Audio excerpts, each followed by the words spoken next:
So back on to changing the branding on Jenny J, her logo, her name, and I'm going to be taking this off and cutting this vinyl here away as per the designs and putting the new vinyl in this place here. The first thing is to take this off, and we've got a special rubbery tool for this which you can put on a drill, and you just grind away at it and it just takes this off eventually. The really important thing here is not to go too fast, because you can burn it on and make it, it's a really nasty job to get the thing off. It has to go at a fairly slow speed, and you're going to have to get a sense of how quickly you do it. But here we go.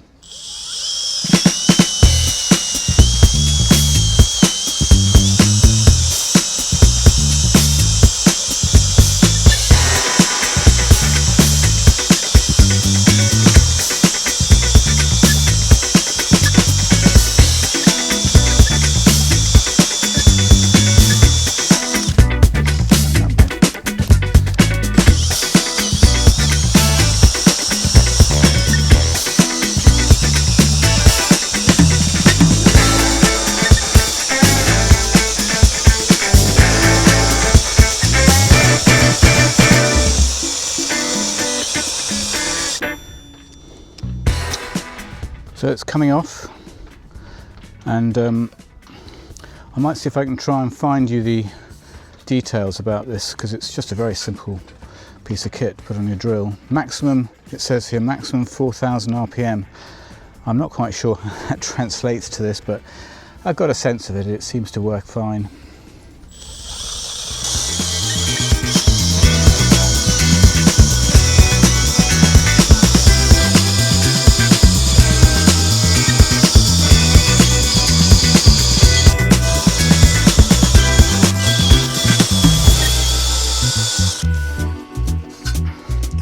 So the remaining bits, pretty sure from what I've done, remember from what I've done before, because I took the bridge marsh place name, where she was last registered, or where her last registered type was on the back of the boat. I took that off last year or the year before, and that was fairly straightforward. And I'm pretty sure I just used a bit of white spirit to take the rest of this off, but I'll get round to that.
So the next bit is preparing and cutting away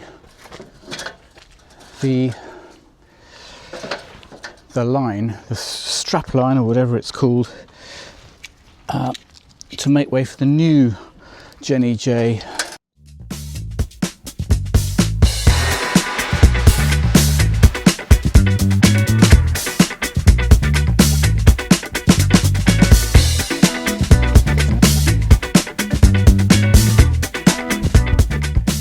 So you can see the ghost of Jenny J, where the hull was more polished when the vinyl was put on. And let's see.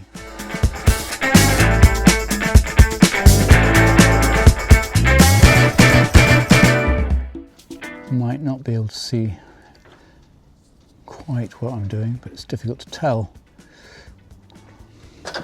So I've managed to cut away to the edge there, and I'm now grinding away at it. It's a bit more tricky than the other bit because it's got this kind of slightly gluey substrate that hold the three colours together, or the three bands together.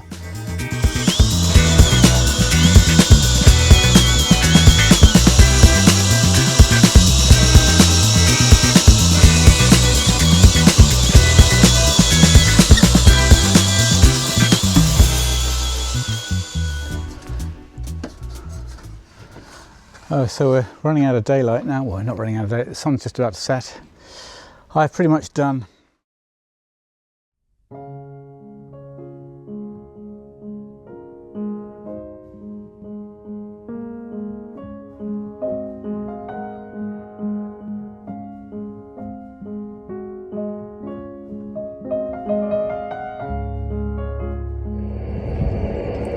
So when I look at the new colours, the blue is pretty good, particularly against the old Jenny J wording lettering.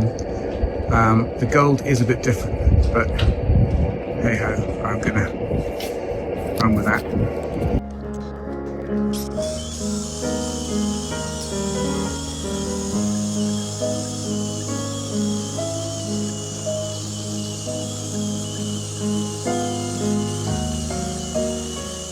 Okay, so it's all cleaned off now, on the stern.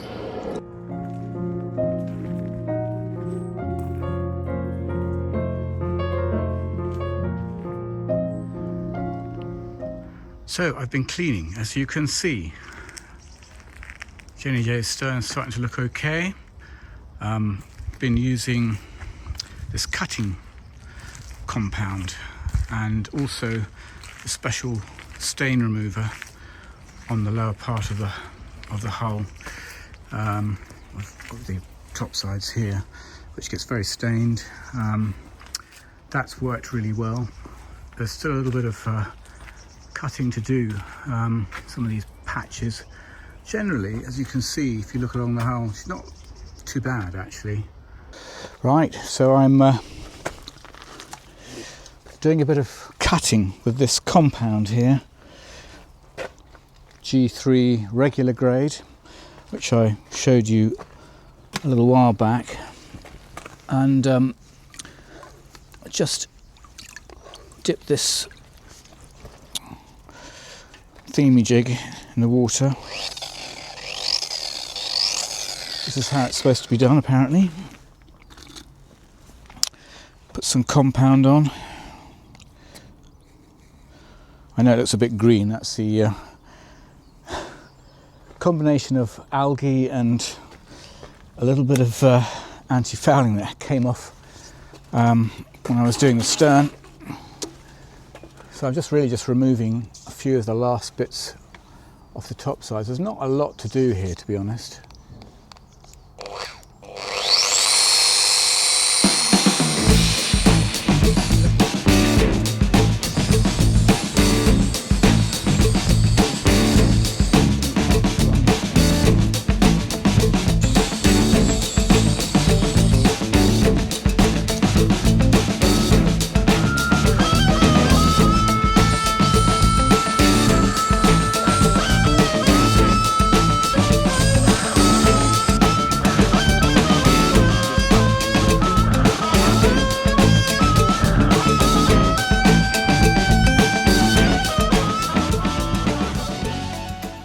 Do a bit of polishing. The boat seems pretty dry at the back here anyway, and I thought might as well make a start. See how it comes out.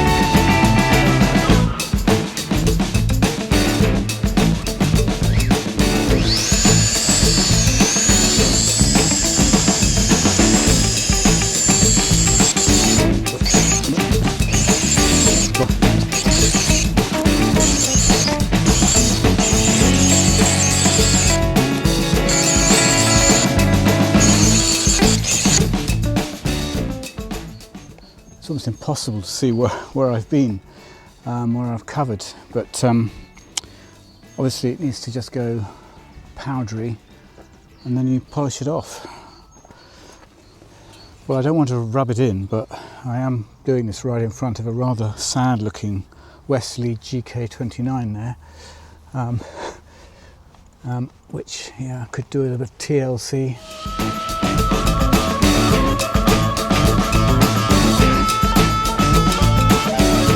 Anyway, I think you can start to see a bit of a sheen there, hopefully.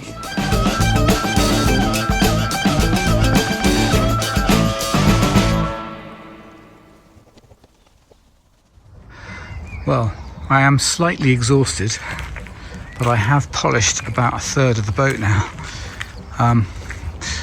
up to the first stanchion there, next to the letter J. Yeah, not necessarily, no, but it is definitely more polished astern of that on both sides, and yeah, there we go. But goodness, it's hard work. Yeah, tools of the trade, draper polisher, and some marine polish. So back on the boat again, and a nice sunny morning. I just brought down the refurbished washboards, which are looking really nice now. I give them a bit of a sanding. Tried to get it really evenly sanded. I mean, it was kind of matte anyway.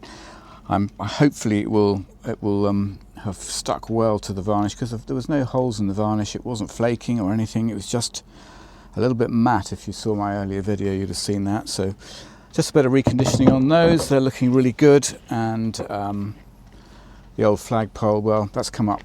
Yeah, never going to be great, but it's come up a bit better. This staining was I could never get rid of all of that. I put some epoxy at the bottom here. Okay, so once the polishing's done, here are the new vinyls. They're still behind their protective coating here, and little ones for the bow. So I'm just getting ready to do a bit of polishing. Obviously, it really needs to be dry to polish.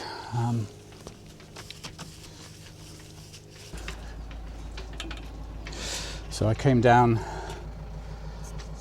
about a week ago to do this before. Now, second tranche. I've got another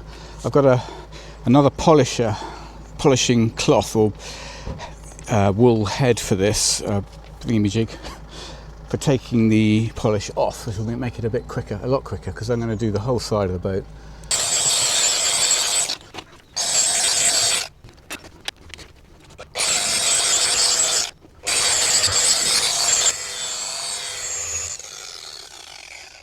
So all you experienced polishers out there can tell me where I'm going wrong, because, you know, this whole operation with Jenny J is a great big amateur, have a go and do it yourself and see how you get on.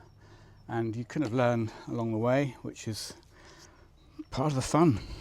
You just hope you don't make too many mistakes.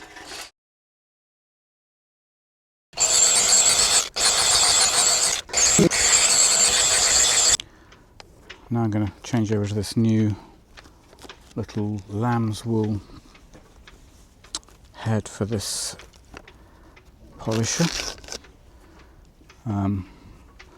which I got last week, and yeah, so I'll start taking it off, which should be good.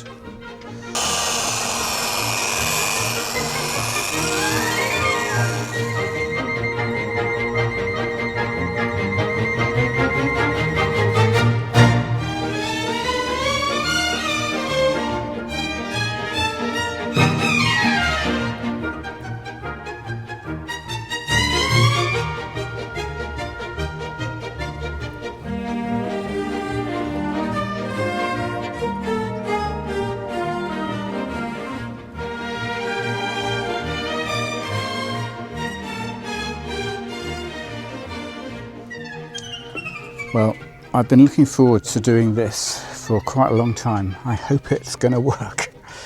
So here is Jenny J's new typeface, the new lettering on the bow here, and obviously this has got to be nicely lined up in the space I've made there. I am going to just make sure I'm consistent on both sides.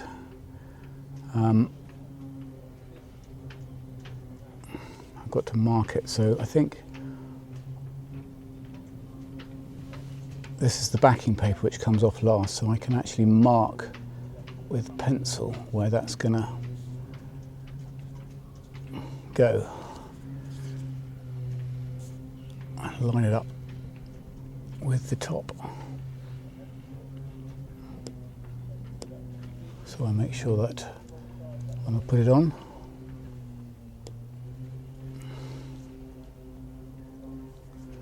I'll just mark there so I get the horizontal lining up as well. So that looks good.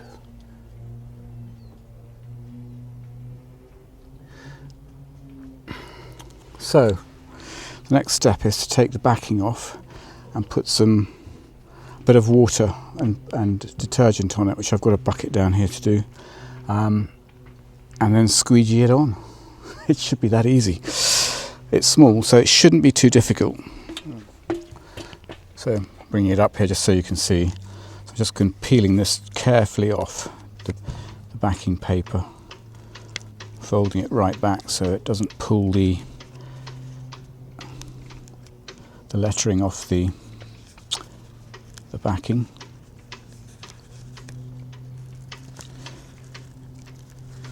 Can only do this once. So that's that. Now I'm going to go and get some soapy water onto this. Line it up. With the soapy water, you've got a little chance of correcting it if you feel it's not absolutely spot on first time.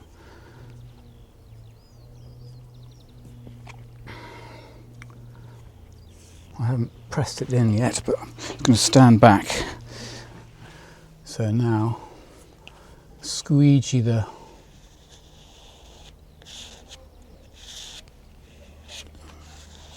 water out as far as possible.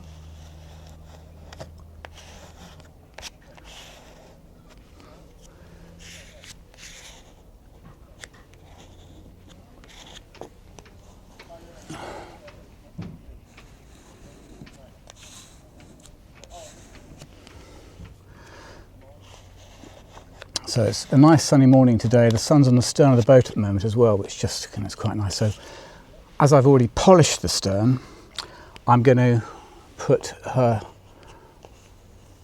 stern lettering on next before polishing the rest of this side and before doing the other side, just because I'm so excited and I want to do it. As long as this goes okay. Right, so I think that's all right. Now the next bit's to take this paper off, which is nice and soppy and wet now, revealing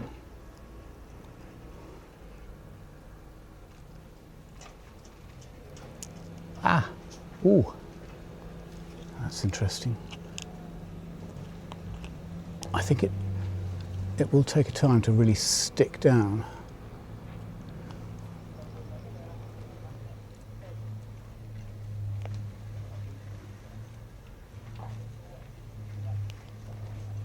I've got to really peel it back.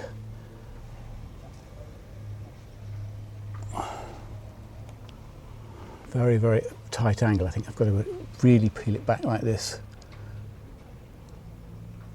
I think that's how it has to happen. Because there's adhesive under there, and I've pushed it all away, pushed all the water out, of course.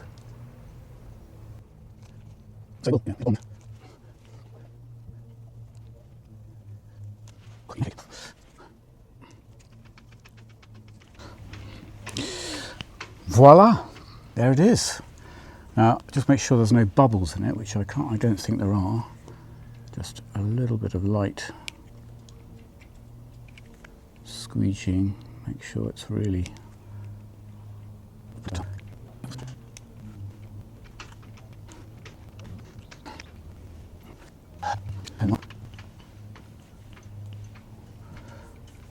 anyway, there we are.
So notice that the gold here and here are slightly different. I don't know if that was just an error on my part. It's difficult to make them really, to get a really good match, or whether that gold's just faded over the years it's been on the boat. It could be. It's certainly a little bit less gutsy.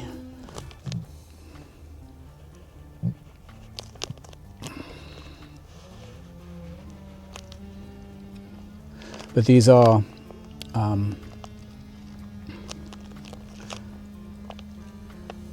they're kind of solid colour vinyls rather than printed vinyls, so they should last longer.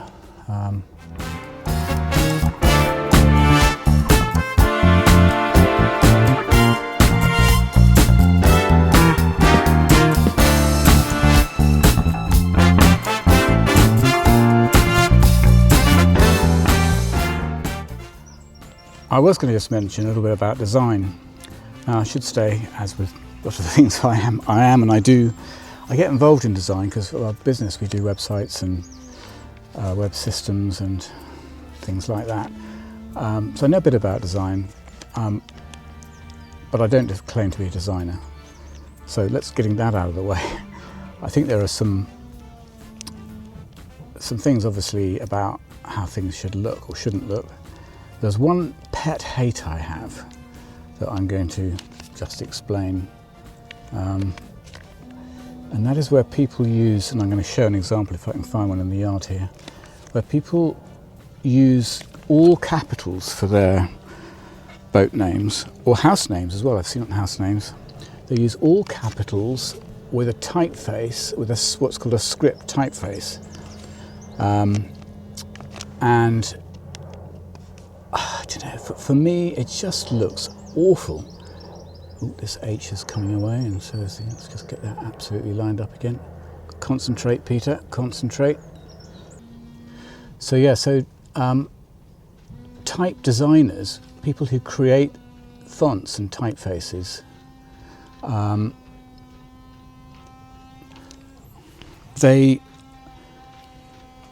the typeface is designed for certain types of things. So some typefaces are just designed to be used in copy, in broad, lots of type on a page where you're reading a lot of text. Others are kind of more suited to headings, logos and things like that.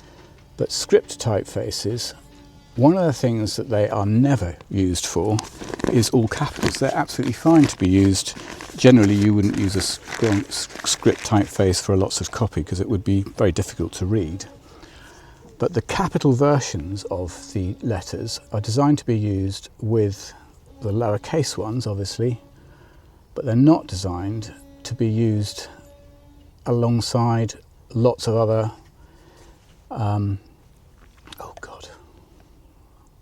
lots of other, sorry, excuse me, excuse my French.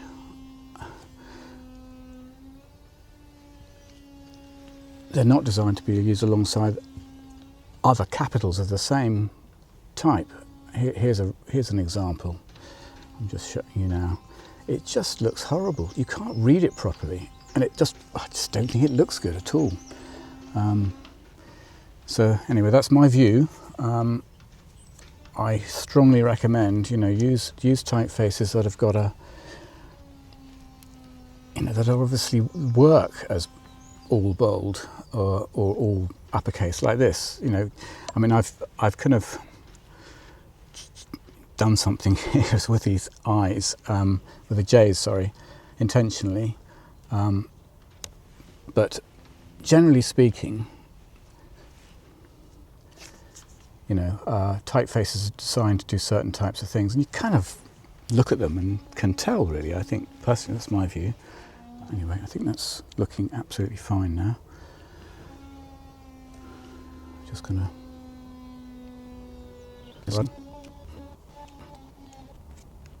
make sure the bubbles are all out, which they are, I think. But I don't think there really were any.